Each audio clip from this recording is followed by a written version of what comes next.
أعوذ بالله من الشيطان الرجيم. بسم الله الرحمن الرحيم. السلام عليكم ورحمة الله وبركاته.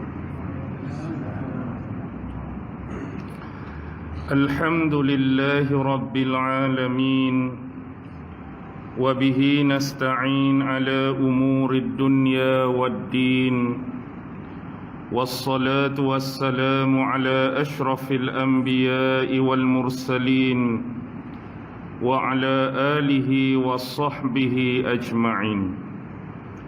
سبحانك لا علم لنا إلا ما علمتنا إنك أنت العليم الحكيم. قال رب اشرح لي صدري ويسر لي أمري واحلل عقدة من لساني يفقه قولي. اللهم يسر ولا تعسر. اللهم صل على سيدنا محمد وعلى آله وصحبه وسلم، ولا حول ولا قوة إلا بالله العلي العظيم. أما بعد. Alhamdulillah, syukur kehadrat Allah Subhanahu wa ta'ala, kerana dengan rahmat, kasih sayang dan inayah daripada Allah Subhanahu wa ta'ala, alhamdulillah, pada malam ini kita sama-sama dapat ditempatkan oleh Allah Subhanahu wa ta'ala pada sebaik-baik tempat. Dan mudah-mudahan Allah jualah yang menempatkan kita juga pada sebaik-baik tempat di akhirat kelak di sisinya, insya-Allah.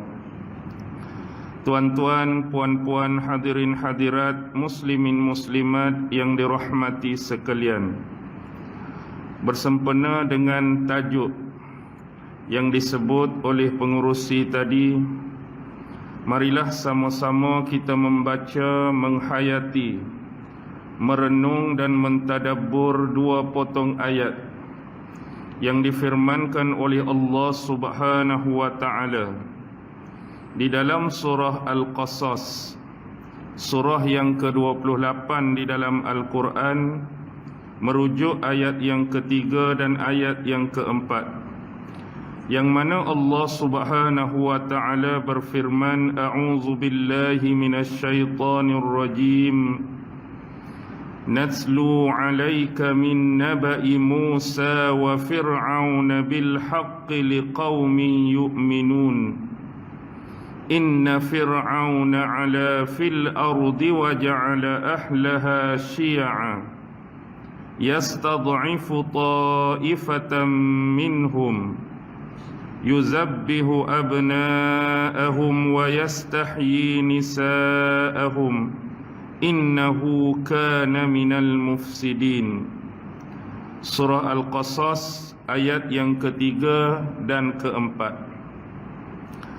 Sebagai permulaan ataupun muqaddimah kita pada malam ini, marilah sama-sama kita mengambil kesempatan untuk memahami surah Al-Qasas secara sederhana dan ringkas. Surah Al-Qasas adalah merupakan surah yang ke-28 mengikut tertib dan susunan surah-surah Al-Quran, serta mengandungi 88 ayat. Surah Al-Qasas, surah 28, mengandungi 88 ayat. Walau bagaimanapun, di kalangan ulama-ulama tafsir adanya kepelbagaian pendapat dan juga pandangan daripada mereka mengenai sebahagian daripada ayat-ayat yang diiktibarkan sebagai ayat madaniyah. Kerana apa? Kerana surah Al-Qasas ni adalah merupakan surah Makkiyah, surah yang diturunkan oleh Allah Subhanahu wa ta'ala kepada Nabi Muhammad di bumi Mekah. Jadi yang jadi perselisihan ialah beberapa ayat yang menjadi ayat madaniyah di dalam surah tersebut. Antara lain yang disebutkan oleh Al-Imam Al-Qurtubi di dalam tafsirnya Al-Jami' li Ahkam Quran berkaitan dengan surah Al-Qasas. Beliau mendatangkan 3 pandangan. Yang pertama ialah semua ayat-ayat yang berjumlah 88 ayat semuanya adalah ayat Makkiyah. Yang pertama ini berpandangan semua ayat-ayat dalam surah Al-Qasas ni adalah ayat-ayat Makkiyah. Ini adalah pandangan daripada Imam Al-Hasan, pandangan daripada Atha dan pandangan daripada Ikrimah. 1. Manakala pandangan kedua yang dibawa oleh Imam Al-Qurtubi ialah pandangan daripada sahabat besar dan juga sepupu Rasulullah sallallahu alaihi wasallam, merujuk kepada Abdullah ibnu Abbas, dan juga pandangan daripada Imam Qatadah, mengatakan ada satu ayat merupakan ayat Madaniyah, merujuk ayat 85. Satu ayat tu ialah ayat 85. Sebagaimana yang disebut oleh Ibnu Salam, ayat tersebut adalah Innalladzi farada 'alaikal Qur'ana laradduka ila ma'ad.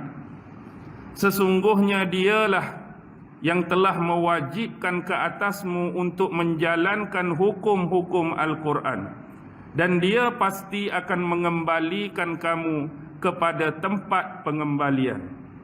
Yang ni pun ada khilaf di kalangan ulama. Tempat kembali itu merujuk kepada apa? Ada yang kata tempat kembali itu ialah merujuk kepada kematian. Ada kata tempat kembali merujuk kepada alam akhirat. Ada kata tempat kembali merujuk kepada syurga.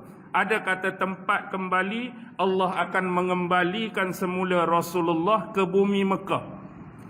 Kerana ayat 85 ni adalah ayat yang diturunkan kepada Nabi Muhammad bukan di Mekah, bukan di Madinah. Ayat ini turun di satu tempat bernama Juhfah. Peristiwa turun ayat 85 ni ialah peristiwa Rasulullah hijrah daripada bumi Mekah ke bumi Madinah.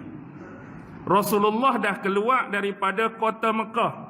Dalam perjalanan tersebut Rasulullah tak sampai lagi ke bumi Madinah.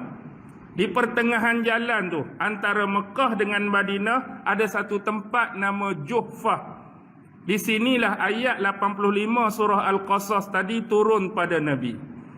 Jadi kita nak iktibar ayat ni Makkiyah ke ayat ni Madaniyah? Kota Mekah dah keluar, Madinah belum sampai. Nak kata ayat Makkiyah ke, nak kata ayat Madaniyah? Ulama-ulama ulumul Quran mengiktibarkan ayat seperti ini adalah ayat Makkiyah, ayat Madaniyah. Kerana Rasulullah sudah keluar daripada bumi Mekah, kota Mekah. Walaupun hijrah Nabi itu belum sampai ke kota Madinah, dia diiktibarkan sebagai ayat Madaniyah. Itu yang kedua. Manakala pandangan ketiga yang dibawa oleh Imam Al-Qurtubi ialah pandangan daripada Muqatil. Muqatil mengatakan selain daripada ayat 85 tu ada 4 ayat lain yang diiktibarkan sebagai ayat Madaniyah, iaitu secara berturut-turut. Bermula daripada ayat 52, ayat 53, ayat 54, ayat 55, tu adalah ayat-ayat Madaniyah. 52, 53, 54, 55 tu ayat Madaniyah. Tu yang disebutkan di dalam muqaddimah tafsir Imam Al-Qurtubi. Dan kalau kita membuat perbandingan ataupun banding beza di dalam muqaddimah tafsir-tafsir yang lain, antaranya yang dekat dengan kita ialah tafsir Al-Imam Ibnu Katsir, tafsir Al-Quranul Azim. Dalam muqaddimah Imam Ibnu Katsir menyebutkan benda yang sama.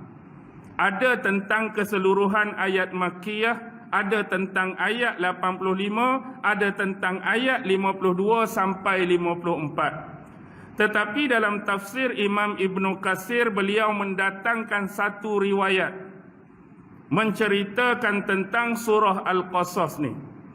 Dan riwayat ini datang daripada Al-Imam Ahmad bin Hanbal rahimahullahu ta'ala. Siapa Imam Ahmad ni? Dia adalah pendiri dan pengasas kepada mazhab Hambali, imam mazhab yang 4. Jadi apa kata Imam Ahmad?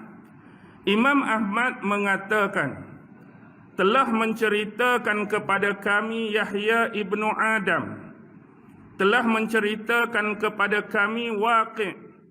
Waqi' mengambil riwayat ini daripada bapaknya, dan bapa Waqi' mengambil riwayat daripada Abu Ishaq, dan Abu Ishaq mengambil riwayat daripada seorang individu yang bernama Ma'di Karibah. Baik, apa kata Ma'di Karibah? Sesungguhnya kami, perkataan sesungguhnya kami menunjukkan dalam peristiwa yang berlaku bukan dia seorang saja. Maksudnya Ma'di Karibah ada beberapa orang lain yang bersama dengannya. Kami datang menemui salah seorang sahabat besar Rasulullah. Siapa sahabat yang Ma'di Karibah dan kawan-kawan dia jumpa? Ialah Abdullah ibnu Mas'ud radhiyallahu ta'ala anhu. Jadi selepas bertemu dengan Abdullah ibnu Mas'ud, Ma'di Karibah minta kepada Abdullah ni supaya membacakan kepada mereka surah yang dimulai, surah yang diawali dengan huruf muqatta'ah ta sin mim. Jumpa sahabat besar ni, tolong baca pada kami surah yang dimulakan dengan huruf muqatta'ah ta sin mim. Ta sin mim, awal surah Al-Qasas. Lalu apa jawapan daripada Abdullah ibnu Mas'ud? Sesungguhnya aku tidak memiliki surah tersebut. Aku tak ada surah tu. Tapi kalau kamu nak kepada surah tersebut, pergilah kamu bertemu dengan orang yang mengambilnya. Maksud mengambilnya, orang yang mendengar secara terus, orang yang mendengar secara langsung daripada Nabi Muhammad sallallahu alaihi wasallam. Siapa kawan tu? Dia juga adalah salah seorang sahabat Nabi. Nama dia ialah Khabbab bin Aras. Kamu pergi cari sahabat Khabbab bin Aras, dia yang dapat terus daripada Nabi. Maka Ma'di Karibah dan beberapa yang lain pergi cari sahabat yang nama Khabbab bin Aras. Dan bila bertemu dengan Khabbab, dia mengajukan persoalan yang sama. Sebagaimana dia habaq dekat Abdullah ibnu Mas'ud tadi. Tolong bacakan pada kami satu surah yang dimulai dengan huruf muqatta'ah ta sin mim. Lalu Khabbab bin Arah pun membacakan surah itu kepada kami. Inilah riwayat yang dibawa oleh Al-Imam Ibn Katsir berkaitan dengan surah Al-Qasas dalam muqaddimah tafsir dia. Baik. Sekarang kita akan bergerak kepada ayat yang ketiga dan ayat yang keempat. Sebelum tu saya nak bagi tahu bahawa dalam ayat yang ketiga dan keempat, Allah nak menceritakan kepada Nabi Muhammad ni beberapa personaliti, beberapa individu. Antaranya ialah Nabi dan Rasul sebelum baginda. Merujuk kepada siapa? Nabi Musa alaihi salam. Juga individu yang bernama Fir'aun. Bahkan dalam surah Al-Qasas juga nak menceritakan individu yang bernama Qarun. Banyak kisah-kisah. Nama lagi surah Al-Qasas. Surah kisah-kisah, surah cerita-cerita. Baik. Nabi Musa identik dengan kaumnya. Apa kaum Nabi Musa? Bani Israel. Bani Israel. Jadi surah Al-Qasas ni dia ada tema yang tersendiri. Dan surah ni juga adalah surah 3 serangkai. Surah 3 serangkai. Surah Al-Qasas surah 28. 2 surah sebelumnya. Surah 26 adalah surah Asy-Syu'ara, kisah para penyair. Surah 27 adalah surah An-Namlu, surah semut. Dalam tu ada kisah Nabi Sulaiman, burung Hud-Hud, Ratu Bilqis. Dan surah 28 surah Al-Qasas. Asy-Syu'ara, An-Namlu dan Al-Qasas mempunyai tema yang sama.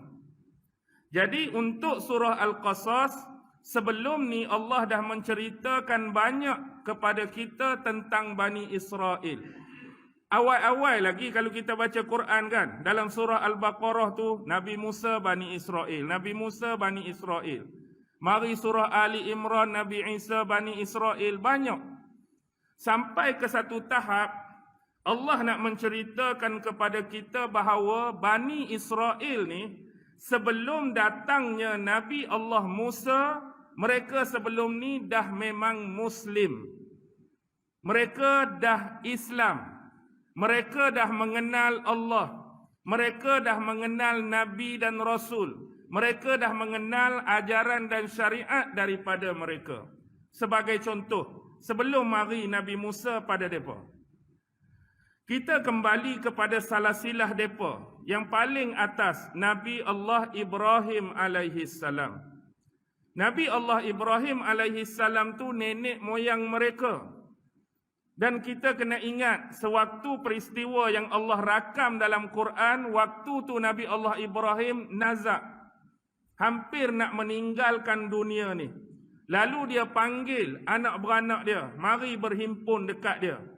Termasuk anaknya Nabi Allah Ishak, termasuk anaknya Nabi Allah Ismail. Dan waktu tu cucu dia dah ada, Nabi Allah Yaqub, anak kepada Nabi Ishak. Dan antara pesanan yang paling penting yang selalu kita baca, apa pesanan Nabi Ibrahim kepada mereka sebelum meninggalkan dunia ni? Wala tamutunna illa wa antum muslimun. Jangan sesekali kamu mati, jangan sesekali kamu meninggalkan dunia ini kecuali dalam keadaan Islam, dalam keadaan kamu seorang Muslim berserah diri kepada Allah. Jadi Nabi Ibrahim meninggalkan mereka, jenis umat dia, anak beranak dia yang sudah mengenali Allah dan agama serta syariat. Dan ini diteruskan oleh yang menerima warisan tersebut. Siapa? Nabi Allah Ishak. Dia teruskan benda yang sama seperti bapaknya Ibrahim. Selepas Ishak meninggal, Nabi Allah Yaqub alaihi salam meneruskan benda yang sama. Dan dalam perspektif sejarah, daripada anak-anak Nabi Allah Yaqub inilah keluarnya 12 Bani Israel. Anak-anak Nabi Yaqub itulah dikenali sebagai Bani Israel. Kerana Nabi Yaqub itu sendiri gelaran dia adalah Israel. Israel itu merujuk kepada Nabi Yaqub. Bani Israel, anak-anak Nabi Yaqub alaihi salam. Jadi selepas Nabi Yaqub wafat, ringkas cerita, ialah anak dia Nabi Allah Yusuf alaihi salam. Yusuf dikhianati adik-beradik sendiri sehingga Yusuf ditempatkan oleh Allah di bumi mana? Di bumi Mesir. Sedangkan tempat asal Nabi Yaqub, bapa dia tu ialah bumi Kan'an, bumi Palestin.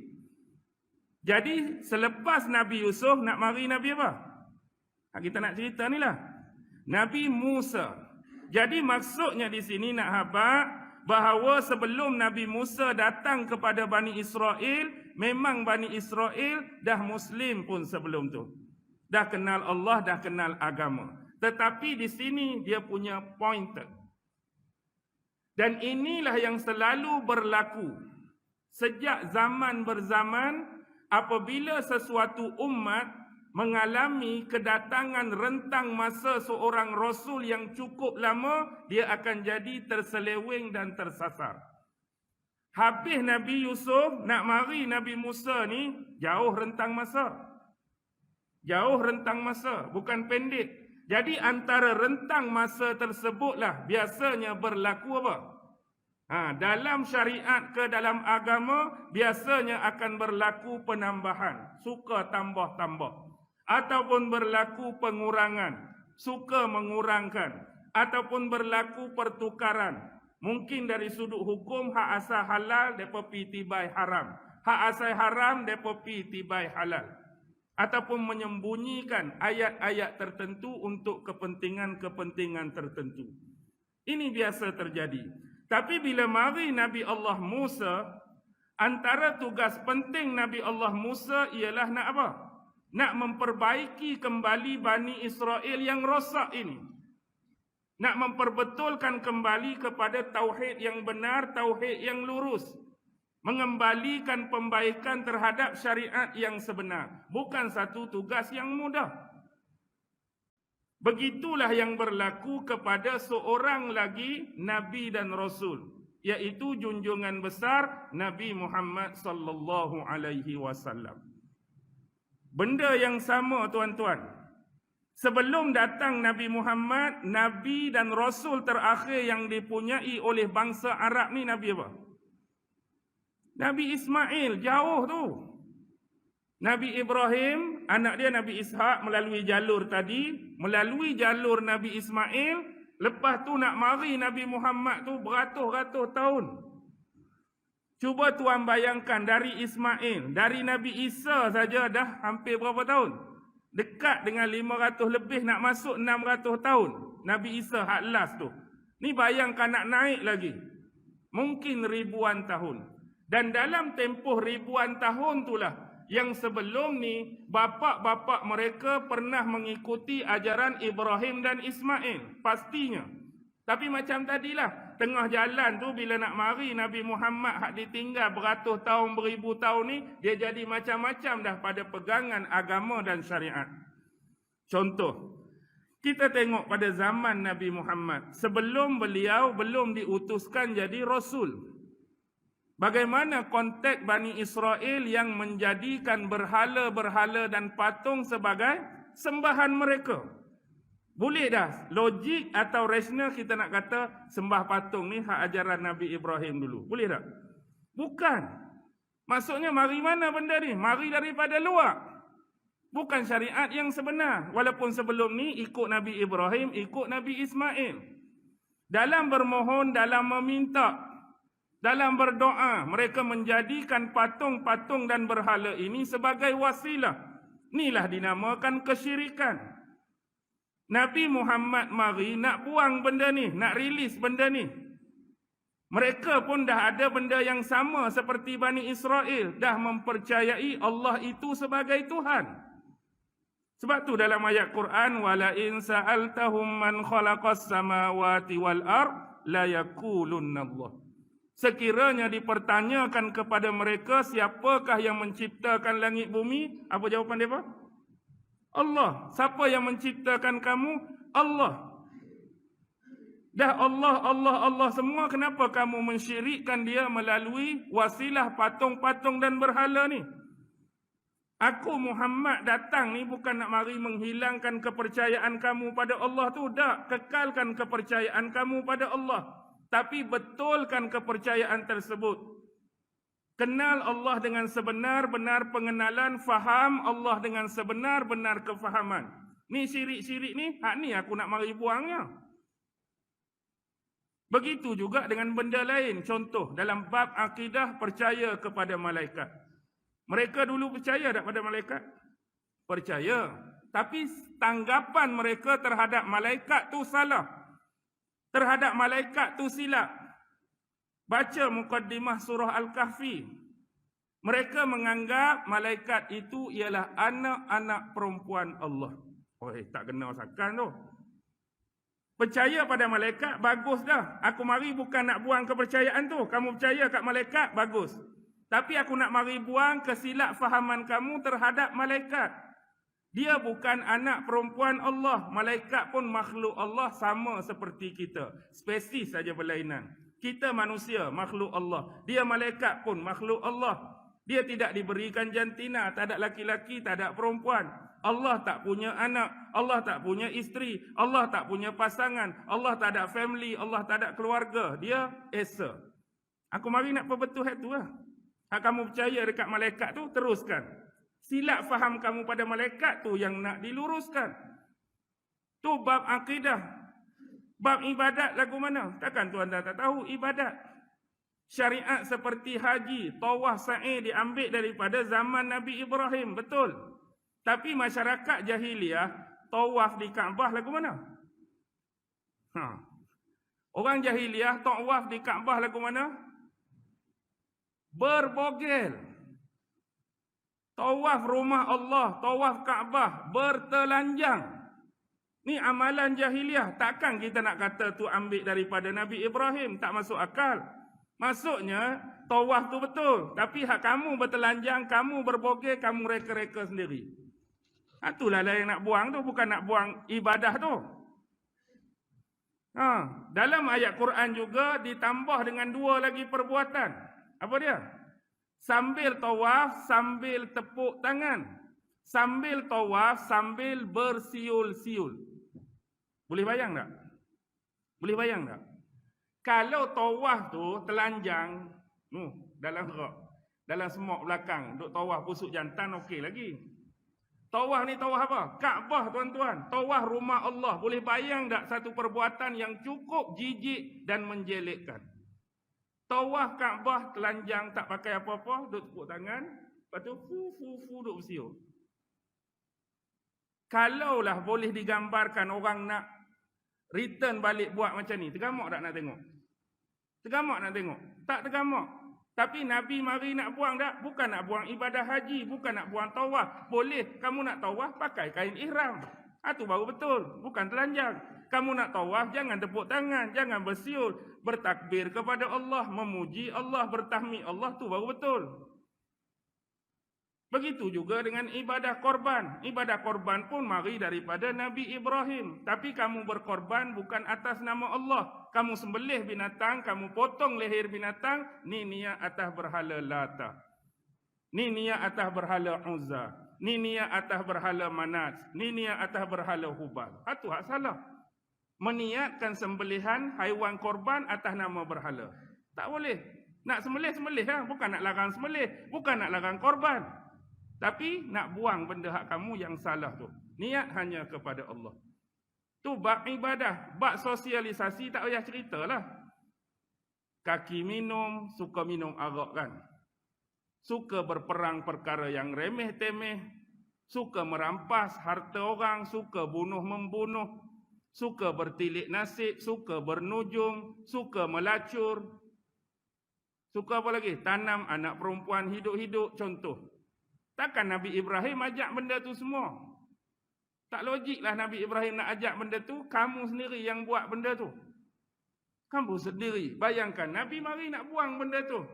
Hak minum arak. Jangan minum arak. Walaupun ada peringkat dia tadarus. Nak bagi rilis semua sekali secara apa? Secara drastik tu payah orang nak minum arak ni. Bagi sikit-sikit, bagi hilang. Jangan berzina. Kalau nak, berkahwin. Jangan bertilik nasib, jangan bernujum, jangan percaya benda sia, jangan percaya jenis roh-roh jahat apa semua ni. Itulah Nabi mari nak buang benda tu. Senang ke susah? Senang ke susah? Susah tuan-tuan. Benda ni jawapan dia paling simple, inilah yang kami terima. Yang kami warisi nenek moyang kita sejak dulu, lagu ni ya. Tiba-tiba kamu mari nak bawa ajaran baru, syariat baru, hak kami tak pernah kenal sebelum ni. Itu akan hadap. Baik. Bila kita nampak di sinilah Allah nak bagi kita persamaan antara bentuk dakwah Nabi Musa dan dakwah Nabi Muhammad sallallahu alaihi wasallam.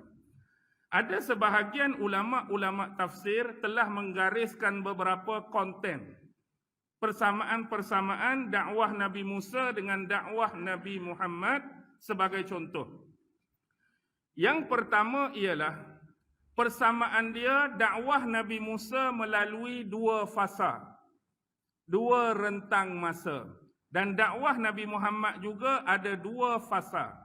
Contoh, Nabi Musa adalah fasa dakwah yang pertama dia, dakwah yang berlaku sebelum berlaku penyeberangan Laut Merah. Satu fasa, satu tempoh masa yang Nabi Musa ni berdakwah nak perbetulkan balik Bani Israel dengan Nabi Musa berdakwah kepada bangsa Kipti. Yang mana ketua dia adalah bapa angkat dia tu, Fir'aun.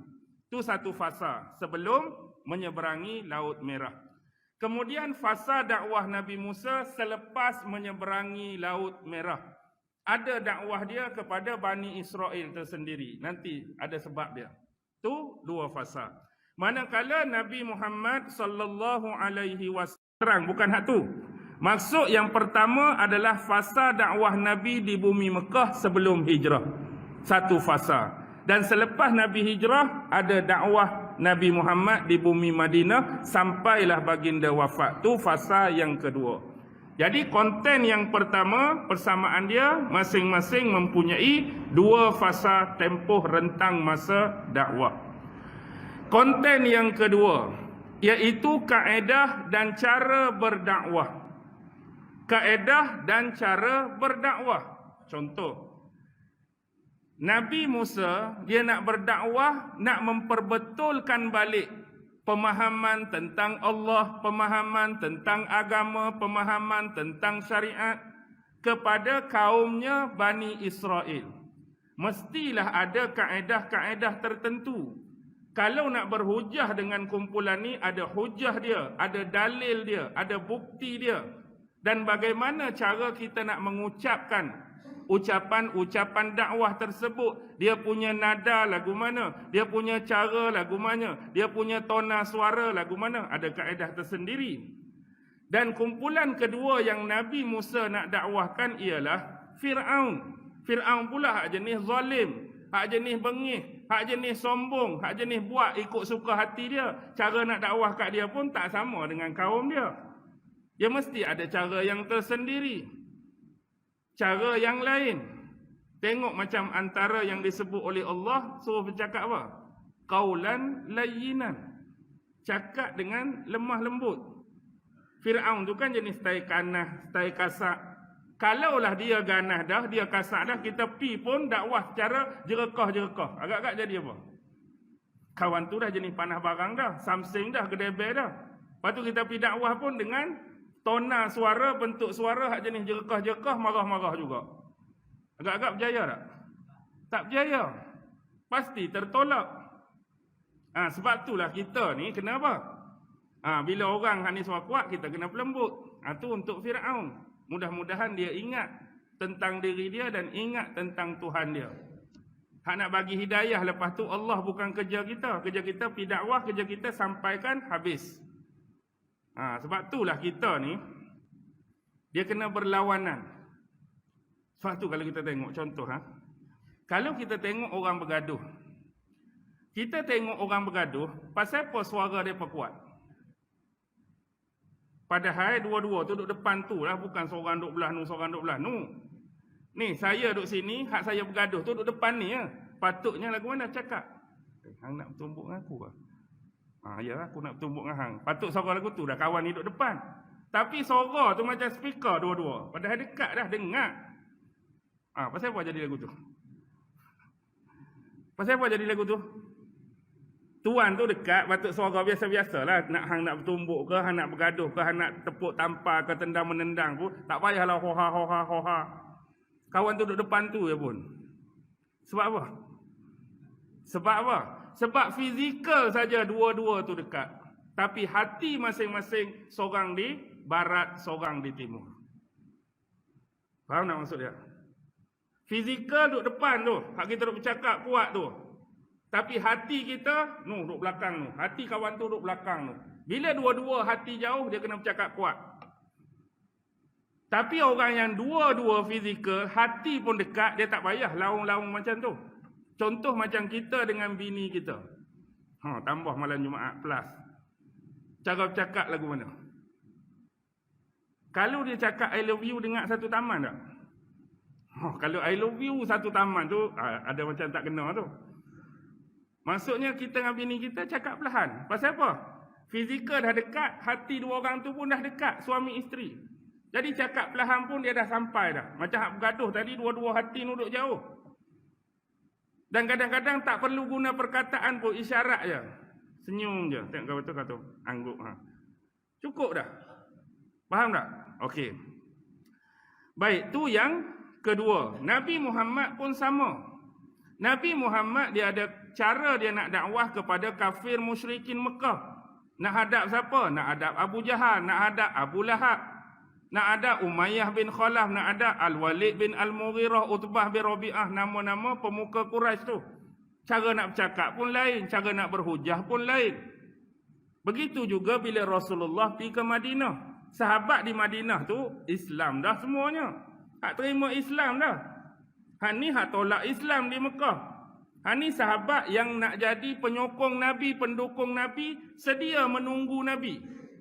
Bila Rasulullah nak hijrah, tunggu Nabi, dah memang Islam. Cara Nabi dakwah mereka pun berbeza. Okey, tu yang kedua. Konten yang ketiga, jenis manusia. Jenis manusia. Macam Nabi Musa, jenis Bani Israel macam mana? Jenis Fir'aun macam mana? Dalam Bani Israel ada munafik tak? Berlambak munafik dalam Bani Israel. Nak kena lawan tu. Nak kena tentang, nak kena cantas. Fir'aun satu hal, dengan cara dia lawan. Ni munafik dalam kumpulan sendiri. Nabi Muhammad pun sama. Dia lawan dengan Abu Jahal, Abu Lahab di Mekah. Dia pergi ke Madinah. Ada tak golongan munafik di Madinah? Ada. Hak luar, Yahudi. Hak sama-sama dalam, munafik. Sebab itulah di awal surah Baqarah, habis saja ayat 1 hingga 5, Allah start cerita jenis-jenis manusia kan. Cerita orang mukmin, Allah cerita orang kafir, Allah cerita orang munafik, Allah cerita orang fasik. Jenis ni, ni jenis orang kafir, ni jenis orang mukmin, ni jenis orang fasik, ni jenis orang munafik. Allah nak bagi kenal dulu sifat-sifat manusia. Baru dia masukkan sifat tu dalam percontohan-percontohan dan kisah-kisah Al-Quran. Contoh, zaman Nabi Muhammad, geng-geng munafik ni Islam ke tak Islam? Secara dasarnya mereka Islam. Sebab mereka tu bersahabat dengan Rasulullah, bersahabat dengan sahabat-sahabat Nabi. Orang pi masjid, dia pi masjid. Sahabat duk semayang belakang Nabi, depa pun bermakmunkan Rasulullah. Iman depa Rasulullah. Munafik hari ni imam biasa-biasa je. Munafik hari tu imam depa Rasulullah. Tapi bila mereka bercerai daripada Rasulullah dan sahabat, masuk geng depa, depa buat apa? Muhammad habaq apa hari ni? Muhammad cerita apa? Muhammad buat macam ni, macam ni. Muhammad habaq kat kami macam ni. Muhammad cerita kat kami macam ni. Kita nak buat macam mana tu? Nak menghancurkan gerakan dia, nak mematahkan gerakan dia. Tak apa, kita bincang. Lepas tu masuk balik. Kumpulan Rasulullah, kumpulan sahabat. Muka lagu mana? Muka manis balik. Inilah munafik. Kalau di Madinah dulu diketuai oleh siapa? Abdullah bin Ubay bin Salul. Gerakan underground ni. Nak kena rilis benda ni, golongan munafik ni. Kalau zaman Nabi Musa ada munafik. Nampak tak munafik zaman Nabi Musa? Baik. Contoh kita ambil pada Fir'aun dan tentera dia kejar Bani Israel sampai dah di depan Laut Merah. Tak boleh nak pergi mana ni. Depan kita ni Laut Merah. Nak pergi tak boleh dah, laut. Belakang ada siapa? Fir'aun dan tentera dia duk kejar kita. Mari ni sampai dekat, dia kepung kita, dia tangkap kita, mungkin dia bunuh kita, dia hukum macam-macam boleh. Kamu Bani Israel menyaksikan mukjizat yang aku berikan kepada salah seorang Nabi dan Rasul kami yang bernama Musa ni. Bila dia pukul tongkat dia, terbelah laut. Supaya kamu menyaksikan dengan mata kepala kamu kejadian tersebut. Bukan Nabi Musa nak pukul, dia kata, okey, sebab ni perkara pelik ni aku nak buat ni. Kalau aku pukul terbelah, jadi pejam semua mata. Jangan tengok mukjizat ni. Ataupun paling ke arah lain kalau kamu tak sanggup nak tengok. Dia ada sahabat macam tu ke? Tak ada. Dia memukul tongkat, terbelah dua, disaksikan oleh kamu. Patut makin menambahkan keimanan kamu kepada Allah dan keimanan kamu kepada Nabi dan Rasul hadut depan kamu ni, Musa. Bila terbelah, Allah menyelamatkan kamu. Kamu pun menyeberang. Seberang tu pula, saja nak bagi mudah faham, tak ada dalam tafsir. Nak mau cari mana makcik Din kat Tipah tak jumpa tafsir mana. Nak bagi senang faham. Jadi dah selamat semua. Tapi bila selamat, habis dah Bani Israel selamat, Firaun dengan tentera dia pun start masuk. Bila start masuk, Allah tangkupkan balik, gabungkan balik air tadi, semua tercungak-cungak kelemasan. Tunggu akhir hayat mereka. Benda tu berlaku depan mata kamu, berlaku depan mata kamu. Nak suruh kamu tengok, hak sedang lemah sekarang itulah manusia yang paling banyak menzalimi kaum kamu. Bukankah kamu duduk bawah pemerintahan dia di Mesir dulu? Dia siksa kamu. Dia jadikan kamu kuli dia 24 jam. Dia perah keringat kamu. Dia perah peluh kamu. Dialah yang bunuh anak laki kamu hidup-hidup. Sembelih anak laki kamu hidup-hidup dulu. Tu hak duk lemah sekarang. Dialah yang membiarkan anak perempuan kamu hidup-hidup. Tu hak duk lemah sekarang. Nak habaknya dengan kuasa Allah, nak bagi mereka tengok. Tunjuk mukjizat, bagi kemudahan. Orang hak menzalimi kamu selama ni, aku matikan dia depan mata kamu. Patut keimanan jadi lagu mana? Makin kuat. Patut tak ada munafik lah ni. Tapi ringkas cerita, duk tak lama sampai di kaki Bukit Tursina, Nabi Musa dipanggil oleh Allah untuk bermunajat. 40 hari 40 malam je tinggal. Tu pun bukan tinggal terus. Ada abang dia Nabi Harun suruh jaga, suruh urus.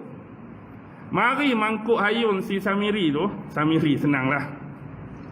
Samiri tu cerita dia panjang lah. Senang cerita, dia buat patung lembu daripada emas tu.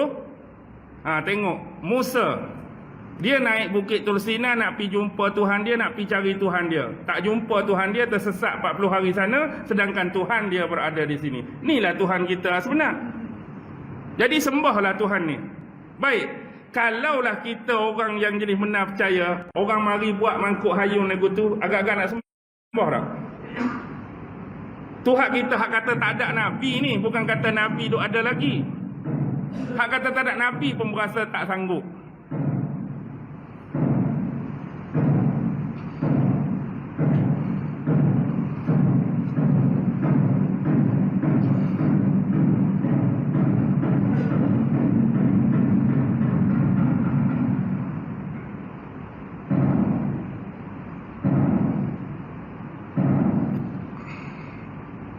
Ni dia suruh berhenti apa? Okey. Baik. Tu hak kata Nabi Musa ada, Nabi Harun ada, boleh pi sembah. Ada lagi.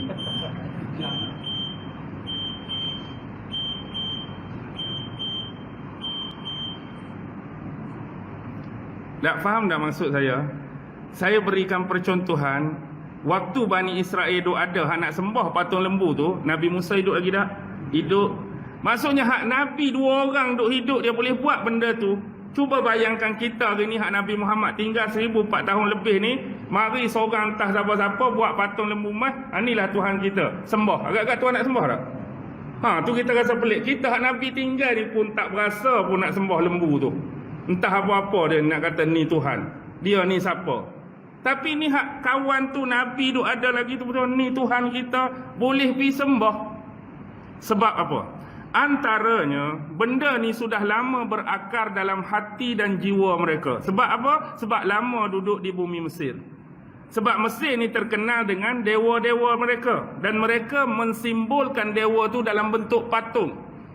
Dewa Isis lah, Dewa Horus lah, Dewa Ra lah, Dewa Thor lah, Dewa Haptor lah, Dewa Neptun, macam-macam. Hak tu kerbau, hak ni burung lang, hak tu buaya, hak ni apa. Jadi mereka, benda tu dah melekat dalam diri mereka. Bila bercakap tentang Allah, mereka pernah tanya Nabi Musa supaya menyimbolkan Allah dalam bentuk patung seperti yang disembah oleh orang-orang di Mesir. Mana boleh? Sebab tu nanti dalam kisah yang sama tu mereka minta nak tengok siapa? Nak tengok Tuhan kan? Hebat-hebat permintaan mereka, nak tengok Tuhan lah. Tapi nak abadnya sanggup. Turun Nabi Musa, marah dekat Nabi Harun. Pasal apa tak jaga mereka sungguh-sungguh? Kedah suruhkan jaga sungguh-sungguh. Last kali halau Samiri dengan geng-geng tadi. Halau, keluar daripada kelompok kita. Agak-agak tak ada dah munafik. Agak-agak tak ada dah kah? Tengok. Ringkas cerita, bila bawa Bani Israel sampai di mana? Sempadan bumi Kanaan, bumi Palestin. Itulah bumi yang Allah janjikan untuk mereka. Diselamatkan daripada Fir'aun, ni bumi aku janjikan. Tapi walaupun ni bumi yang aku janjikan untuk kamu, dalam bumi tu ada penduduk.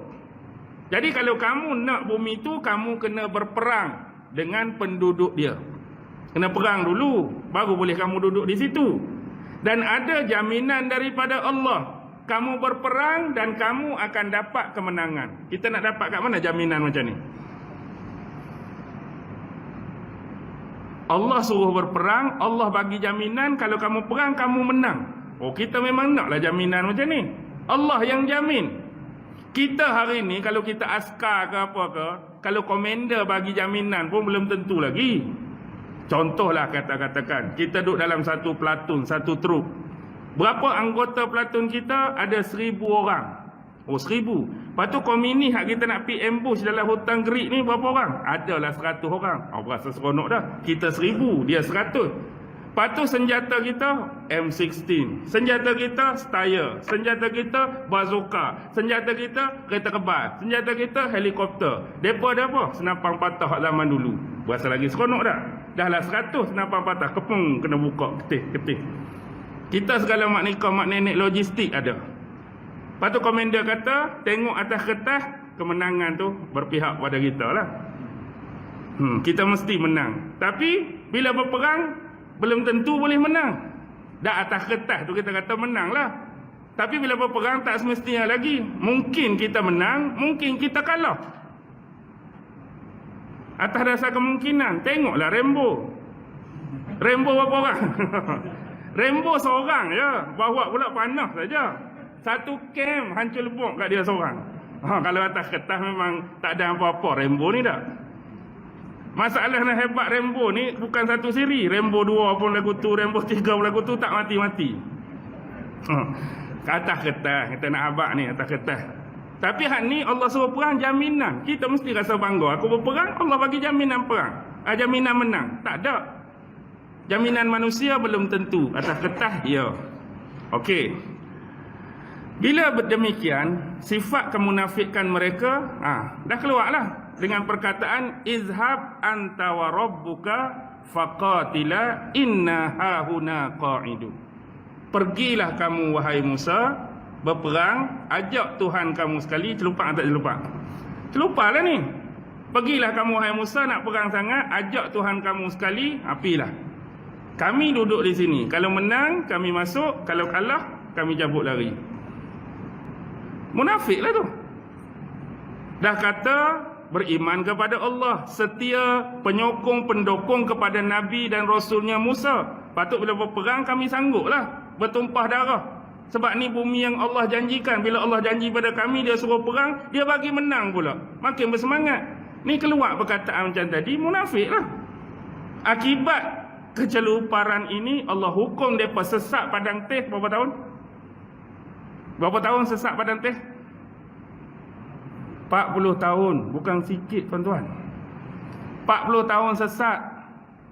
Duduk tengah padang pasir tu, pi kok ni pun tak lepas, pi kok ni pun tak lepas, pi kok ni tak lepas. 40 tahun. Bayangkan kalau mula-mula sesat tu umur 20, baru keluar maktab. Apa jadi?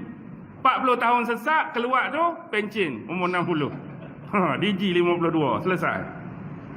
Dah 20 tahun maktab baru sesat, 40 tahun Ustaz Lawi habis pencen 60, DG 52 keluar. Nak habaq 40 tahun macam-macam dalam tu buat perangai. Buat perangai lagi tu yang Allah sesat tu, macam-macam cerita lagi Bani Israel. Okey, tu nak nampak tak kemunafikan depa. Sebab itulah Allah berikan surah Al-Qasas ni kepada Nabi Muhammad. Sebab surah ni adalah surah Makkiyah dan ada ayat Madaniyah, turun sewaktu Nabi nak hijrah sebagai persediaan kepada Rasulullah. Kerana hak Rasulullah nak hadap di bumi Madinah nanti, saudara semuslim, orang-orang Ansar, orang-orang Muhajirin, ada orang munafik, ada orang Yahudi. Inilah surah yang menjadi bekalan kepada Rasulullah. Dari sudut dakwah nanti, kamu akan hadapi benda yang sama seperti yang pernah dihadapi oleh Rasulku yang bernama Musa dulu dengan umat dan Fir'aun. Jadi ini merupakan apa? Tasliyah, pembakar semangat untuk Rasulullah sallallahu alaihi wasallam. Baik, nampak dah konten-konten tadi. Okey. Baik. 8.50. Ni baru kita nak start baca tafsir ni. Tadi mukadimah baru. Ni kita nak baca ni. Natslu alayka min naba'i Musa wa Fir'aun bil haqqi liqaumin yu'minun. Kami membacakan kepadamu min naba'i Musa, sebahagian daripada kisah Musa, merujuk Nabi Allah Musa alaihi salam, wa Fir'aun, dan Fir'aun, bil haqq, dengan sebenar-benarnya. Maksudnya kisah ini adalah kisah yang benar. Secara hakikat, realiti kisah ini pernah berlaku. Walaupun bukan dalam zaman kehidupan kamu, tapi sebelum kamu ni diangkat, sebelum kamu dilahirkan dulu, dah pernah berlaku. Rasul kami, Nabi kami yang nama dia Musa, ada makhluk kami yang nama dia Fir'aun. Ini cerita sebenar yang berlaku, dan kami ceritakan pula dengan cerita yang sebenar. Cerita tu cerita sungguh-sungguh, liqaumin yu'minun, bagi orang-orang yang beriman, bagi orang-orang yang mahu mempercayainya. Baik. Ayat ketiga ni hampir menyamai ayat ketiga surah Yusuf. Pernah baca surah Yusuf kan? Ayat ketiga dia bunyi macam mana? Nahnu naqussu 'alaika ahsanal qasasi. Kami menceritakan kepada kamu sebaik-baik kisah. Kami menceritakan pada kamu kisah yang paling baik, iaitu kisah Nabi Allah Yusuf. Baik, apa persamaan Yusuf dengan Musa? Kan sebelum nak mari Musa tu Nabi Yusuf. Apa persamaan Yusuf dengan Musa? Antaranya ialah dulu Nabi Allah Yusuf dipisahkan dia dengan siapa? Allah memisahkan dia dengan bapanya. Nabi Allah Musa dia dipisahkan, Nabi Musa dengan ibu dia. Tengok, dua-dua Nabi ni, Nabi Yusuf Allah pisahkan dengan bapa dia, Nabi Musa Allah pisahkan dengan mak dia. Tetapi Allah berjanji akan mengembalikan semula anak masing-masing ini ke pangkuan mereka berdua. Walaupun orang cakap mati, adik-beradik cakap kena apa? Kena cakap, kena terkam dekat serigala ke rimau ke apa, bapa tetap berkeyakinan Yusuf masih lagi hidup. Tunggu punya tunggu, harap punya harap, berdoa, Allah mengembalikan semula Yusuf kepada Yakub. Begitu juga dengan ibunya. Kan ibu dia diberi wahyu, diberi ilham oleh Allah supaya letak dalam kotak sekian-sekian, peranyuk sekian-sekian, dan Allah berjanji akan mengembalikan semula kepada ibunya. Walaupun cuma dalam bentuk sebagai penyusu di istana. Baik, yang kedua, tempat mereka ini diletak atau dibuang dua-dua adalah sumber air. Kalau Nabi Yusuf sumber air di mana? Dalam telaga. Nabi Musa sumber air dia sungai Nil. Kemudian dua-dua mempunyai daya tarikan di mata manusia. Nabi Yusuf, memanglah kita kata Nabi yang segak, Nabi yang handsome. Orang perempuan tengok pun boleh kerak jari, luka. Tak sedap lagi tu, luka pun. Lepas tu baru sedap, yang jari dah terpotong kerana asyik melihat ketampanan Yusuf. Tapi Nabi Musa ni Allah letak pada dia, wa alqaitu alaika mahabbatan minni, waktu bayi lagi. Siapa-siapa yang tengok atau terpandang Nabi Musa waktu bayi ni memang akan jatuh cinta, jatuh kasih. Kerana kita nak cakap ni comel lah. Comel dia tu, bila orang tengok jadi terpegung, bila orang tengok jadi teringat. Sebab itulah isteri Fir'aun pertama kali tengok tu rasa apa dah? Rasa kasih, jatuh cinta, nak buat anak angkat. Sebab dia sendiri tak dikurniakan anak dengan Fir'aun. Banyak perbahasan ni, ada jenis tafsir yang perbahasan contemporary scientific ni, dia bahas waktu jumpa Nabi Musa ni, dia tengok, perhati tengok jenis kulit, jenis rupa parah, jenis rambut ni bukan kaum Kipti, kaum dia. Ni Bani Israel ni, jenis orang cari baby nak bunuh ni. Tapi sebab Allah nak selamatkan Nabi Musa tu, tengok ni walaupun kaum Israel jatuh kasih sayang. Habaq dekat Fir'aun, dia nak jadikan bayi ini sebagai anak angkat dia. Fir'aun bantah ke tak bantah? Mula-mula Fir'aun bantah. Fir'aun pun dia ada bini, dia pun bukan berani sangat dengan bini dia. Biasalah kan. Bini kata aku nak juga pula. Contoh kata aku nak juga. Dia dengan bini pun macam itulah suami. Macam siapa cerita tu kan? Ustazah Idrus kan cerita. Pak Mak tukang silat tu kan. Keluar apa? Misai duduk kat atas kan. Duduk kedai kopi, misai duduk kat atas, balik rumah. Sebelum ketuk pintu tu, tarik misai ke bawah balik. Sebab nak ada apa? Nak habaq guru lain 3 hari ni. Bini dia. Okey. Begitulah. Jadi sumber kehancuran Fir'aun sendiri dibawa masuk dalam istana dia. Dia duk cari lama dah. Duk potong kepala berapa ribu kepala, berapa ratus ribu kepala dah. Bayi Bani Israel dipotong tu. Jadi semua hak pernah dibunuh tu sia-sia seolah-olah. Allah nak selamatkan Nabi Musa tu letak dalam istana dia sendiri. Membesar dalam istana dia, makan makanan Fir'aun, minum minuman Fir'aun, pakai pakaian Fir'aun, berhias dengan perhiasan Fir'aun. Kemudianlah baru Nabi Musa berdakwah. Pendek cerita tu. Baik. Sekarang ni kenapa diceritakan kisah ini kepada Nabi Muhammad? Baik. Antara Musa, satu perkataan, satu individu, dengan Fir'aun, apa hubungan mereka dua orang? Musa dengan Fir'aun, apa hubungan dia? Dari sudut darah bangsa tak sama. Tapi dari sudut kisah yang Allah cerita, seorang tu bapa angkat, seorang tu anak angkat. Fir'aun bapa angkat, Nabi Musa anak angkat. Jadi Imam Al-Qurtubi sebut, rumusan yang penting di sini ialah hubungan kekerabatan ataupun hubungan yang dekat tidak ada sebarang jaminan keselamatan hidup di dunia ataupun sebarang jaminan keselamatan hidup di akhirat sekiranya mereka ataupun sesiapa pun ataupun kamu menolak dakwah kebenaran. Jadi hubungan yang dekat, hubungan keluarga, hubungan seseorang dengan seseorang yang lain bukanlah jadi jaminan untuk dia selamat di dunia, untuk dia selamat di akhirat sekiranya didakwahkan kepada mereka kebenaran tapi dia sombong dan tolak benda tu. Contoh yang nyata pada inilah. Musa dengan Fir'aun dekat tak? Dekat. Bapa angkat, anak angkat. Tapi bila Nabi Musa diangkat oleh Allah sebagai Rasul, tugas dan amanah dia bertanggungjawab untuk dakwahkan Fir'aun. Jadi Fir'aun hak hubungan dekat ni tolak dakwah kebenaran Musa. Jadi tak ada jaminan untuk keselamatan dia. Di dunia Allah hukum dah mati lemah, di akhirat lagi-lagi dah. Tapi orang yang ada hubungan tapi dia menerima kebenaran tersebut, siapa? Bini Fir'aun.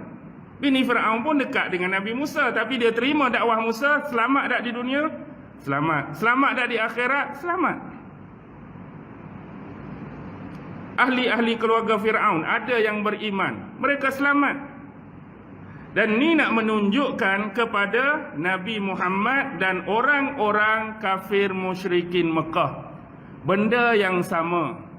Kamu orang Arab, suku Quraisy, kamu tu punya hubungan kekerabatan yang cukup dekat dengan Muhammad. Tapi hubungan dekat dengan Muhammad, hubungan Arab, hubungan Quraisy, apa dia? Tidak ada jaminan keselamatan di dunia maupun di akhirat sekiranya kamu menolak dakwah kebenaran yang dibawa oleh Muhammad tu. Tak ada jaminan untuk kamu. Contoh Abu Lahab. Abu Lahab dengan Nabi, anak saudara, pak saudara. Dekat anak saudara, pak saudara. Tapi bila Nabi dakwah kebenaran, apa respon Abu Lahab? Menentang, menolak, menafikan, tuduh Nabi macam-macam, label Nabi macam-macam, letak barang-barang kotor dekat Nabi. Akibatnya tak ada jaminan keselamatan dia di dunia, tak ada jaminan keselamatan dia di akhirat. Bahkan Allah khususkan satu surah Al-apa? Selalu disebut Tabbat-Yada, bila sebut nama surah, sudah, surah apa ni Tabbat-Yada? Surah Al-Masad.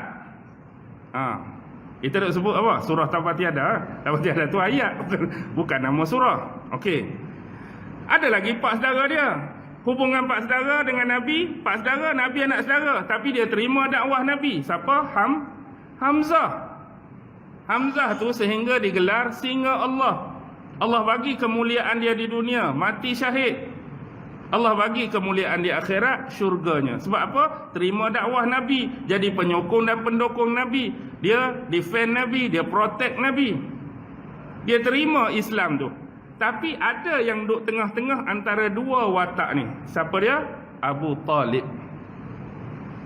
Hak ni tolak lawan Nabi. Hak ni terima Islam dan dukung Nabi. Abu Talib ni, dia pak saudara Nabi, dia sayang Nabi, dia jaga Nabi. Jadi tak ada jaminan keselamatan. Bila tengok kafir musyrikin Mekah contoh. Kafir musyrikin Mekah ni, kalau kita kata lawan Nabi ni, sak naik nama Abu Lahab, tak naik Abu Lahab, naik Abu Jahal. Tak naik Abu Jahal, naik Abu Lahab. Sebut nama secara jelas. Allah sebut dalam ayat Quran ada 104 ayat, bukan sikit tu. 104 ayat bercerita tentang dia. Kita pun tak perasan siapa dia ni. Abu Jahal bukan, Abu Lahab bukan. Siapa? 104 ni, banyak ni. Tak sebut secara jelas lah. Baik, dia ialah Al-Walid bin Al-Mughirah. Pernah dengar nama ni?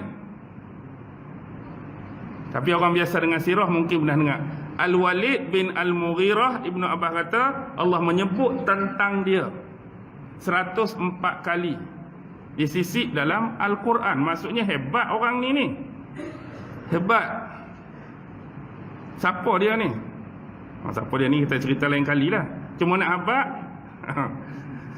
Nak habaqnya di sini, Allah sebut 104 kali, jumlah tu besar.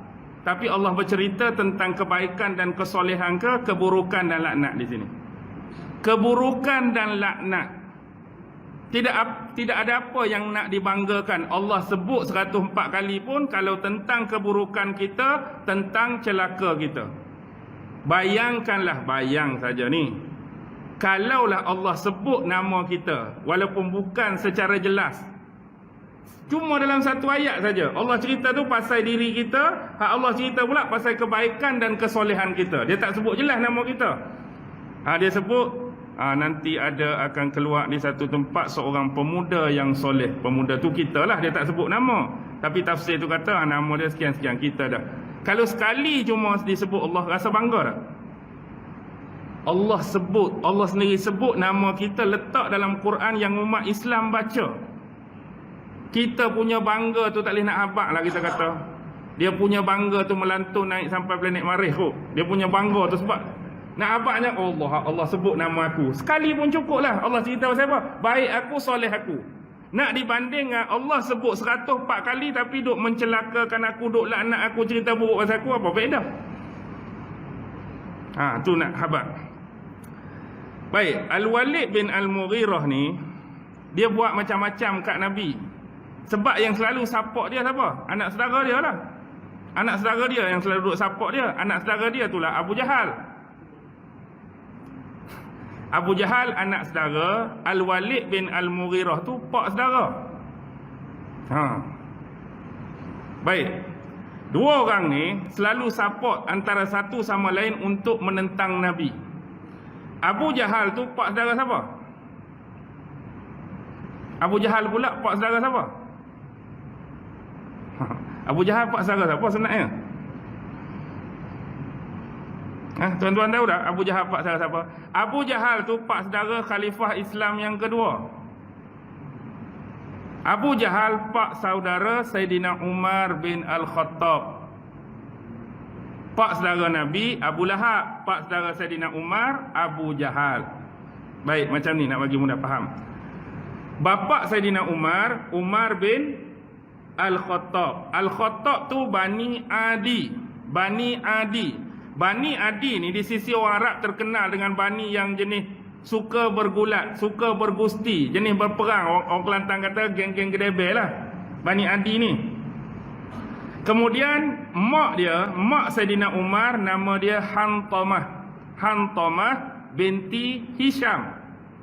Hantamah binti Hisham ni Bani Makhzum, geng-geng macam tadilah, gedebel jenis bering, jenis kasak. Jadi dalam darah Saidina Umar ada dua Bani pahlawan. Bapa dia Bani Adi, mak dia Bani Makhzum. Baik, ingat nama mak dia tadi? Hantamah binti Hisham. Hantamah binti Hisham, mak Saidina Umar itulah kakak kepada Amru bin Hisham. Siapa Amru bin Hisham? Amru bin Hisham itulah Abu Jahal. Nama sebenar dia Amru bin Hisham, kakak dia Hantamah mak Saidina Umar. Dia digelar Abu Jahal. Okey. Baik. Jadi Abu Jahal pak saudara Saidina Umar. Saidina Umar pula anak saudara siapa tadi? Anak saudara Al-Walid bin Al-Mughirah. Jadi apa hubungan Umar dengan Al-Walid? Umar cucu saudara, Al-Walid tok saudara. Lepas tu anak Al-Walid bin Al-Mughirah siapa? Sahabat besar Nabi. Gelaran dia Saifullahil Maslul, pedang Allah yang terbunuh. Khalid bin Al-Walid itulah bapak dia. Bapak dia Al-Walid bin Al-Mughirah yang Allah sebut 1-4 kali. Tu bapak Khalid bin Al-Walid. Jadi kalau tu bapak Khalid dengan Abu Jahal apa hubungan? Khalid dengan Abu Jahal tadi sepupu, Bani Makhzum, semua geng-geng perang. Pening ke tak pening? Pening. Pening dah nak hubung tu. Tu dia punya nak habaq kekerabatan. Contoh waktu kita ambil kerabat tu sikit dah. Saidina Umar alhamdulillah dia beriman, tapi pak saudara Abu Jahal tak beriman. Macam tadi Khalid bin Al-Walid anak beriman, bapa Al-Walid tak beriman. Nampaknya kekerabatan ni begitulah. Ada macam Nabi sendirilah, pak saudara ada beriman, pak saudara ada tak beriman. Jadi dia bukan jaminan kalau kamu tolak kebenaran. Kalau nak tahu pasal Al-Walid nanti ni malam esok pergi Wang Nun. Kita cerita nak dengar, kalau nak dengar kisah apa? Kisah Al-Walid bin Al-Mughirah ni. Baik. Pukul 9 lebih ni. Ayat ada satu lagi ni. Boleh pergi lagi? Okey. Inna fir'auna ala fil ard. Sesungguhnya Fir'aun ala fil ard. Baik.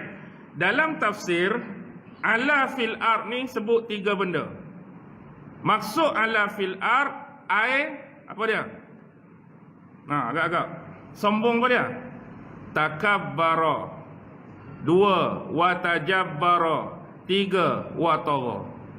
Ala fil ard bermaksud takabbara, sombong, meninggikan diri. Yang kedua disebut watajabbara. Kalau orang kampung tajabbar ni ikut suka hati dia buat benda. Berbuat sesuatu mengikut sewenang-wenangnya. Tagha, melampaui batas. Jadi pada diri Fir'aun ni sombong pun ada, tinggi diri pun ada, bongkak pun ada, buat suka ikut hati dia ada, buat sesuatu melampaui batas. Baik. Wa ja'ala ahlaha syi'a, dan dia menjadikan penduduknya berpecah belah. Dia menjadikan penduduk tempat yang dia perintah tu di bumi mana? Bumi Mesir berpecah belah. Satu benda yang agak kontra dengan apa yang kita lalui hari ini kalau nak hubung kait dari sudut kenegaraan ataupun pemerintahan. Fir'aun dia buat penduduk dia berpecah belah. Yang kita tahu bila kita belajar pasal pengurusan kenegaraan, pengurusan pemerintahan, kalau seseorang raja, pemerintah atau penguasa, dia nak menjaga warisan dan legasi pemerintahan dia akan minta benda yang berbeza. Dia tak akan buat penduduk dia pecah belah. Okey, kita nak jaga warisan pemerintahan negara kita, rakyat aku mestilah sentiasa tolong menolong. Rakyat aku mestilah bersatu padu. Rakyat aku mestilah bertolak ansur. Rakyat aku mestilah bertoleransi antara satu sama lain. Kenal mengenal, macam benda-benda elok-elok saja. Sebab kita nak jaga legasi ni. Tapi Firaun dia jaga legasi dia melalui menjadikan penduduk dia pecah belah. Kalau pecah belah makin teruklah patutnya. Di sini ada kalimah apa? Syiah. Daripada kalimah Syiah ni lahir perkataan Syiah. Syiah tu kita dah sebut Syiah tu. Tapi bukan dah dalam ayat ni nak pergi kepada grup Syiah atau mazhab Syiah tu, perkataan tu Syiah. Baik, pada perkataan Syiah ni ada benda yang sama pada dia, ada benda yang berbeza pada dia. Yang sama ialah walaupun Firaun telah memecahkan mereka kepada beberapa kumpulan lah, katakan. Tapi benda yang sama pada mereka ialah kena percaya bahawa Firaun itu adalah pemerintah Mesir yang paling unggul, yang paling mutlak, yang paling tinggi. Segala arahan dan perintah dia kena dipatuhi. Walaupun ni ada grup ni, ni ada grup ni, ni ada grup ni. Tapi benda yang sama pada mereka, kena anggap itu pada Firaun. Tapi benda yang berbeza pada mereka ialah mereka dipecahkan mengikut apa? Kepentingan Firaun. Ni satu kumpulan. Kumpulan ni nama dia ahli-ahli sihir Firaun.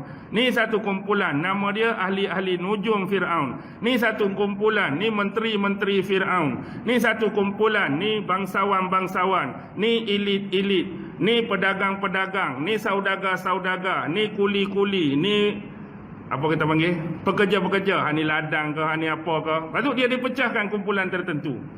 Bukan saja dipecahkan, mereka ini dikastakan. Hak jenis tahap tinggi-tinggi ni tak boleh nak berkawan main-main dengan hak rendah. Tak boleh nak bercakap saja-saja, kecuali urusan negara, urusan penting. Seolah-olah mereka tu ada geng tersendiri. Kalau mereka nak berkawan dengan siapa, kelas mana, kasta mana. Hak geng bawah sama geng bawah. Jadi kalau kita tengok macam ni, patut lagu mana? Kuat ke tak kuat? Patut akan jadi lemah.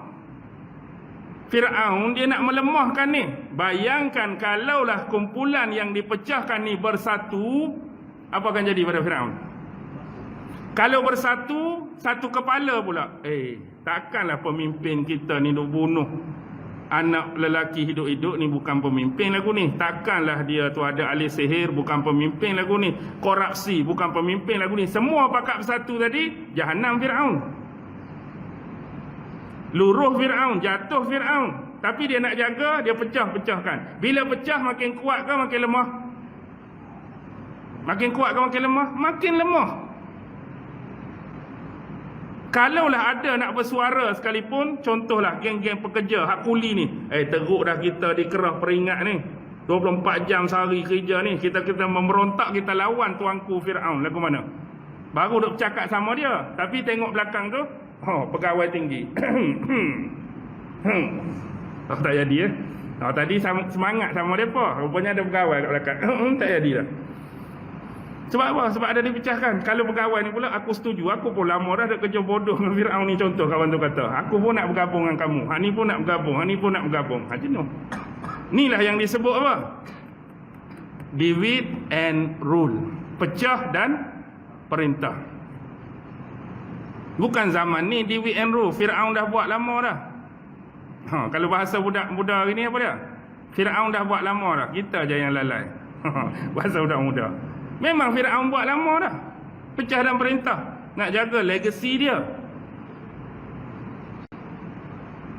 Baik. Kalau kita tengok hari ni, Bani Israel tu, kalau bayangkan, dia duduk di Mesir sejak zaman Nabi Yusuf. Lama kan? Nak mari Nabi Musa. Agak-agak kalau mereka beranak pinak, beranak, bercucu, ramai ke tak ramai jumlah mereka? Sejak zaman Nabi Yusuf sampai nak mari zaman Nabi Musa. Beratus tahun tu, hak mereka duduk tinggal, ramai. Tapi ramai mereka pun tak boleh ke nak lawan kezaliman Firaun. Sebab mereka sendiri pun bersikap resis sama-sama mereka. Hak 12 tu. Hak 12 tu, walaupun satu Tuhan, satu Nabi, satu Rasul, satu agama, tapi mereka resis. Yang paling mulia ada dua saja. Siapa? Yahuza dengan Levi. Keturunan Levi, keturunan yang melahirkan Nabi-Nabi. Nabi Musa, keturunan Levi. Nabi Harun, keturunan Levi. Yahuza, keturunan raja dan pemimpin. Contoh Nabi Daud, Yahuza. Nabi Sulaiman, Yahuza. Hak lain tu biasa-biasa dan ada yang dianggap low class. Padahal sama mereka dah, tapi dianggap low class. Nak tengok kisah Depa perangai macam ni, tengok kisah pelantikan Tolut waktu nak lawan Jalut. Tuan-tuan akan faham tak? Depa kan tak ada pemimpin, tak ada raja, kena serang dekat tentera-tentera Jalut. Last sekali ada satu nabi pada masa tu. Nabi apa? Zaman tu. Nabi apa? Nabi Samuel. Nabi Samuel ni ada pada dia dua benda yang ditinggalkan oleh Nabi Musa. Satu tongkat Nabi Musa, satu apa? Tanduk tu, tanduk. Pernah tengok tak tanduk orang Yahudi tu? Dalam tanduk tu, dia tanduk tu, dalam tu depa isi minyak. Isi minyak. Kalau mereka nak menabalkan pemimpin, mereka nak menabalkan raja, mereka ada upacara. Mereka akan ambil minyak tu, mereka akan meminyaki pada badan pemimpin yang akan ditabalkan atau diangkat. Jadi dia ada kisah lah. Siapa yang nak jadi pemimpin tu, dia kena ukur tinggi dia. Kebetulan tinggi Tolut tu sama dengan tinggi tongkat Nabi Musa. Dia berdiri tu, letak tongkat Nabi Musa tu sama tinggi. Cukup dah satu tanda ni. Satu lagi, bila dia masuk dalam rumah ada tanduk tu, minyak tu akan menggelegak dengan sendiri. Waktu dia masuk, Nabi Samuel tengok minyak dalam tu menggelegak. Inilah orang dia. Tapi sayangnya Tolut itu ialah Bani apa? Bani Bunyamin. Bunyamin adik Nabi Yusuf. Bunyamin ni dianggap low class. Padahal dia pun nak jadi raja. Bila Nabi Samuel kata, Tolutlah pemimpin kamu, Tolutlah raja kamu. Keturunan mana? Keturunan mana? Tak ada ke keturunan lain? Boleh bagi dia tanya. Tadi nak sangat. Dia petikai lagi walaupun sama depa tu nak ayat. Benda ni nak habaknya tak ada kekuatan pada depa. Last kali lawan dengan Jalut. Menang ke kalah? Menang ke kalah? Tengok Allah uji. Sebenarnya berpuluh-puluh ribu pi. Tapi last kali ada ujian Allah. Kalau lalu sungai ni, jangan apa? Jangan kamu minum pun sungai ni. Dah jalan jauh-jauh tengah panas, takkan lalu kat sungai tak nak minum. Ada yang try sikit, ada yang bukan tahap try lah. Kuat lentang, kupu-kupu ramai-ramai sekali lah. Dah panas jumpa sungai. Last kali tinggal berapa saja jumlah hak sebenar yang terpilih kan? Nah apa? Akhir sekali menang. Sebab dalam tu ada siapa? Dalam tentera Tolut tu ada siapa? Seorang pemuda yang baru berusia 19 tahun. Dialah yang bunuh Jalut. Siapa? Nabi Allah Daud alaihi salam. Itu baru start kisah Nabi Daud. Lepas ni lah, panjang lagi cerita sejarah ni. Okey, cuma nak habaknya, mereka tak ada kekuatan. Macam kita orang Islam. Dulu orang Islam ni punya tanah jajahan yang luas, besar. Kalau sebut dulu Syam, kalau sebut Syam tu orang tahu Syam ni luas. Tapi hari ni bila sebut Syam, ada anak-anak kita tak tahu Syam tu merujuk kepada negara apa. Kalau hari ni, kalau kata bumi Syam dulu, negara apa sekarang?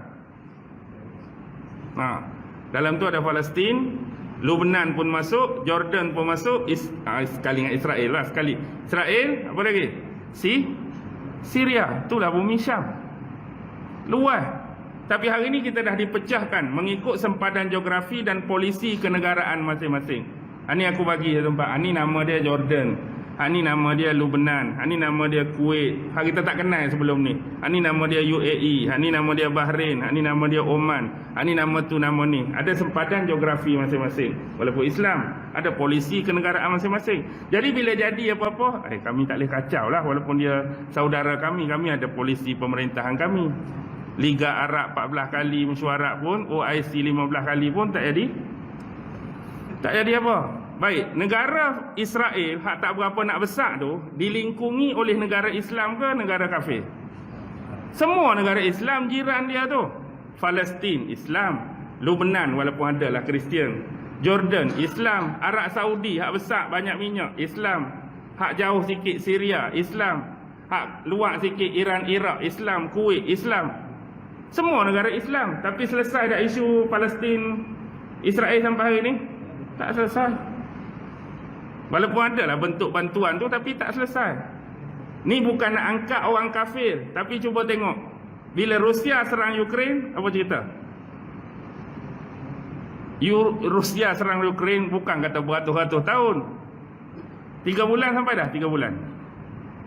Sampai dah ke 3 bulan. Tu je tempoh. Tengok, kena serang, segala adik-beradik NATO, hantar terus dah. Ni hantar kereta kebal ke, ni hantar kereta perisai ke, ni hantar senjata ke, ni hantar peluru ke. Bantuan. Sebab apa? Geng mereka kena serang. Padahal jauh tu. Semua tu jauh dengan Rusia dengan Ukraine duduk tengah ni. Ni kawasan Eropah Timur dah mereka tu. Ni pun hantar. Menyebabkan apa? Menyebabkan jagung dengan gandum terbengkalai. Ayam kita pun sebab ayam kita makan dedak buat jagung dengan gandum. Hebatnya ayam kita. Jadi bila atu keputusan, ayam pun naik harga lah. Ayam naik harga. Aiskrim pun naik harga. Saya singgah dekat stesen Degree tu, selalu aiskrim hijau tu, ada putih dalam, Solero apa, RM1 kan. Tapi bila pergi bayar tu, dia kata memanglah harga kat peti tu RM1, tapi hak sebenarnya dah RM1 sekupang dah. Jadi hak kita ambil 5 tu patut bayar RM5, jadi RM5.5 dah. Hak sekupang tu tak tahu betul ke tak dia cakap tu, tapi memang kat peti air dia RM1 lagi. Tapi dia sendiri waktu kita nak bayar tu dah naik RM1 sekupang dah sebenarnya. Tak apalah, tak kisahlah dia jual kita bayar. Tu benar habaknya aiskrim sekupang pun naik dah. Barang-barang tak ada cerita lah, naik semua. Tak ada kena-mengena pun naik barang dengan cerita Fir'aun ni. Cuma nak habak tu. Okey. Yastad'ifu ta'ifatan minhum, dan mereka menindas segolongan daripada mereka. Siapa dia? Bani Israel. Dengan cara apa mereka tindas? Yuzabbihu abna'ahum, dengan cara mereka membunuh, menyembelih anak lelaki mereka. Wa yastahyi nisa'ahum, membiarkan anak perempuan mereka hidup. Innahu kana minal mufsidin, sesungguhnya dia, dhamir itu kembali kepada Fir'aun, termasuk di kalangan yang melakukan kerosakan. Nak habak di sini bukan Fir'aun seorang yang buat kerosakan, ramai lagi orang yang buat kerosakan. Fir'aun ni termasuk manusia-manusia yang melakukan kerosakan di atas muka bumi. Baik. Pasal apa yang Fir'aun nak sembelih sangat ni? Tak boleh ke buat cara lain, nak hukum, nak tindas, nak hina? Sebab dia ada, dalam tafsir ni banyaklah. Antaranya Fir'aun sendiri pun pernah bermimpi. Dalam mimpi Fir'aun tu, dia tengok bumi Baitul Maqdis di Palestin tu, keluar daripada bumi Baitul Maqdis satu bola api yang besar. Dalam mimpi tu, bola api keluar daripada Baitul Maqdis, bergerak menuju ke tempat pemerintahan dia. Bola api tu datang ke negeri Mesir. Bila bola api ni masuk ke negeri Mesir, dia pergi cari rumah-rumah bangsa Kipti. Penduduk dia lah penduduk Mesir. Jumpa kata ni rumah bangsa Kipti, bola api tu masuk. Ni rumah Bani Israel, bola api tu tak masuk. Rumah bangsa Kipti, bola api tu masuk, rumah Bani Israel tak masuk. Jadi esok dia tanyalah ahli nujum dia apa tafsir mimpi dia ni, baik ke tak baik. Ahli nujum bagi tafsiran yang kurang seronok lah dengarnya. Lepas tu ditambah pula dengan kes lain. Ni riwayat ni banyak disebutkan dalam tafsir.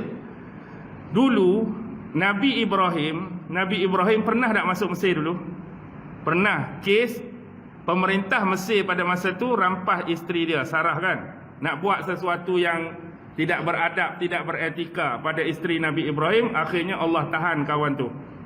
Dia berasa bersalah, dia berasa takut. Dia pulang balik, Sarah kepada Nabi Ibrahim dan hadiahkan seorang wanita lagi, mak Nabi Ismail, iaitu Hajar.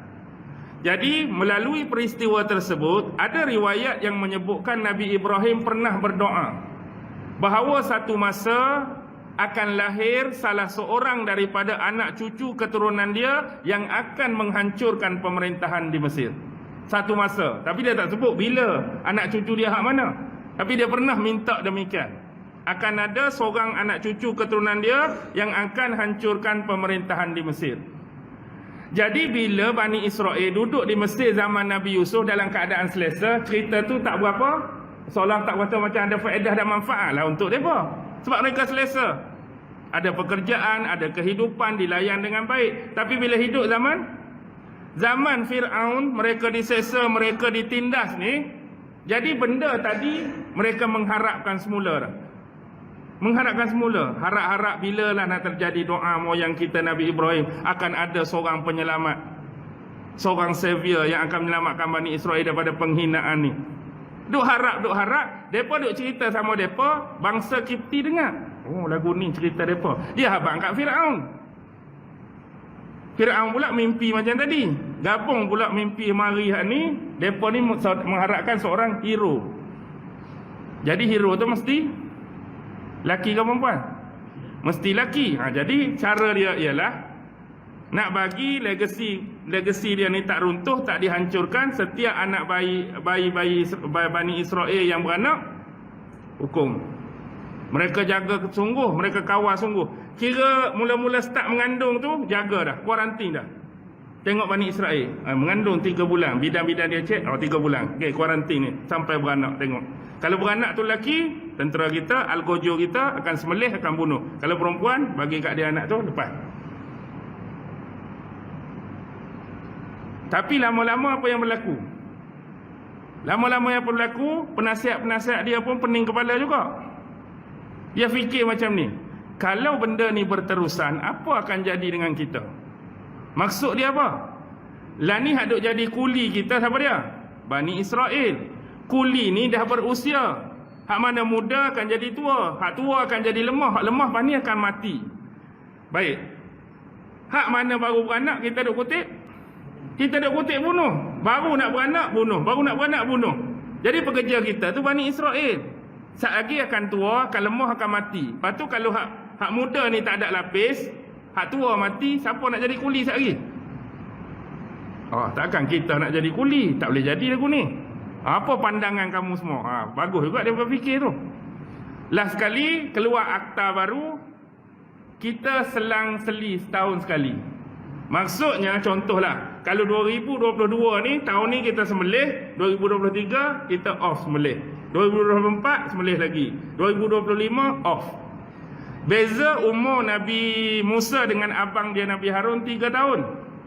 Jadi zaman Nabi Harun tu waktu off sembelih. Jadi selamatlah Nabi Harun. Waktu Nabi Musa, waktu sembelih. Jam lah. Bila jam jadilah peristiwa tu. Okey. Maksudnya dia dah bunuh. Tapi bila bunuh, berhasil ke tak berhasil? Tak berhasil. Tak bunuh tu berhasil lah membunuh tu. Tapi yang dia capai untuk cari the savior tu, penyelamat tu bukan. Tapi Allah selamatkan orang tu pula masuk dalam istana dia. Rupanya dia dah suruh Fir'aun yang jaga penyelamat tu sendiri. Fir'aun bagi makan dengan makanan dia, membesar depan Fir'aun. Tapi bab Fir'aun ni panjang juga cerita dia. Nak panjang cerita kena datang Lenggung sekali lagi. InsyaAllah. Sebab Fir'aun ni pun dia banyak perbahasan. Adakah betul hak lemas tu bapa angkat dia, hak bela dia? Sebab ada juga pandangan-pandangan hak bapa angkat dia tu, hak bapa angkat hak pelihara dia masa kecil, hak tu bukan hak lemas. Hak lemas tu anak kepada bapa angkat dia. Maksudnya Fir'aun apa? Kalau kata-kata nisbah sejarah lah, hak Fir'aun hak bela tu merujuk kepada Ramses II. Tapi hak lemas tu Fir'aun Marneftah, anak kepada Ramses II. Tapi Ramses II pun masih lagi Why? Kalau kita kata, contoh kan, kita kata kalaulah Marneftah hatu mati lemas, ni kita kata bicara biasa. Kalau Marneftah anak kepada Ramses II mati lemas, bapak dia tu hak bela. Sebab Fir'aun hak kita kenal, bini dia tak ada anak. Lepas tu anak hak Marneftah tu mari datang daripada mana?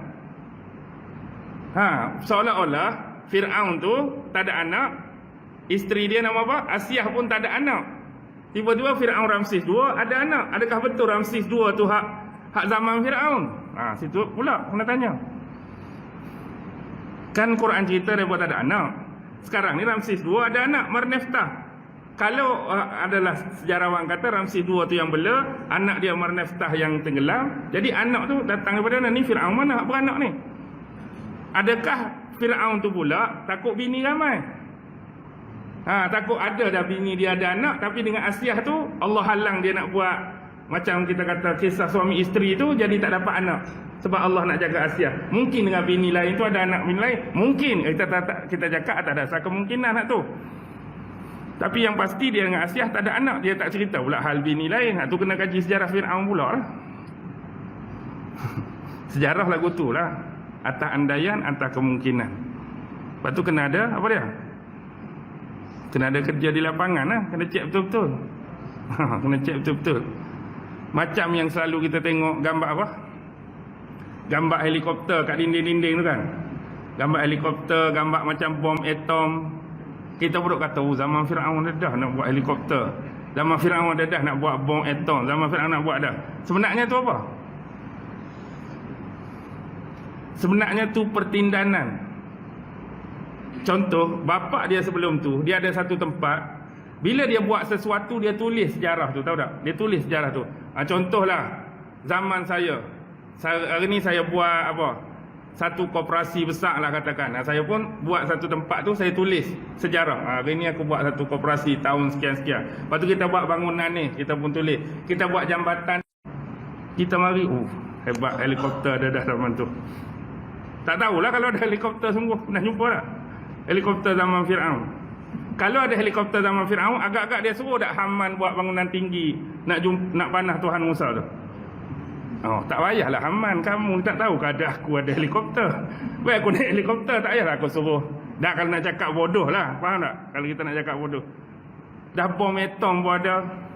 Perlu lagi nak kejar Nabi Musa. Kita lancar rudal daripada sini, depan istana. Tunggu tekan je. Okey, set apa tu? GPS kita, kedudukan mereka di mana sekarang? Ni, okey. Sampai dah tu Laut Merah, okey. Ready? Tu.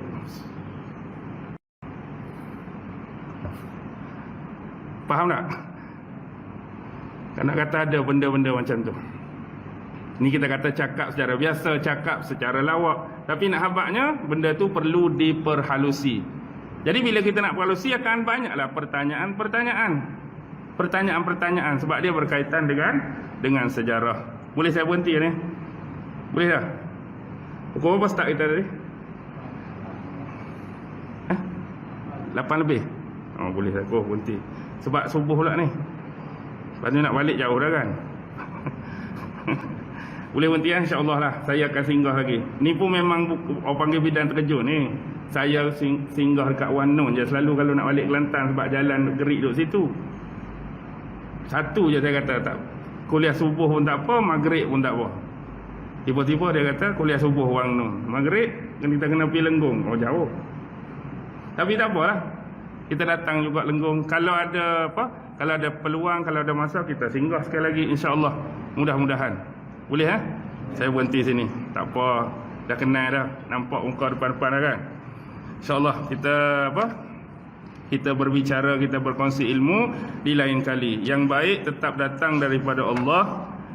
Yang lemah dan kurang datang dari diri saya sendiri. Wabillahi taufiq wal hidayah. Wassalamualaikum warahmatullahi wabarakatuh. A'udzubillah.